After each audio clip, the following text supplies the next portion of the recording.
Bu jumaga kelgan odamlar shu darajada baxtliki, bugun butun olam musulmonlari Allohning bir rasuli barhaq deb iymon keltirganlar, meni yaratgan egam chaqirgan deb masjidlarga guruh bo'lib keladilar.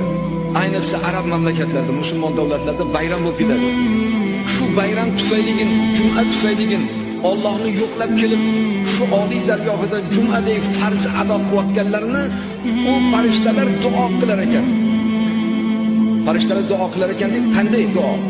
Ya Rabbi, ya Rabbi, bugungi biz farishtalarni o'qigan jumaning savobini yer yuzidagi bashariyatni nomoyi amallarga muhrlab, gunohlarni afv qilib rahmatingga olgin deb har juma bu farishtalar duo qilar ekan. Shuning uchun eng baxtli, Allohning rahmatiga musharraf bo'ladigan zotlar Allohni bu farzga labbay deb javoban kelgan zotlar.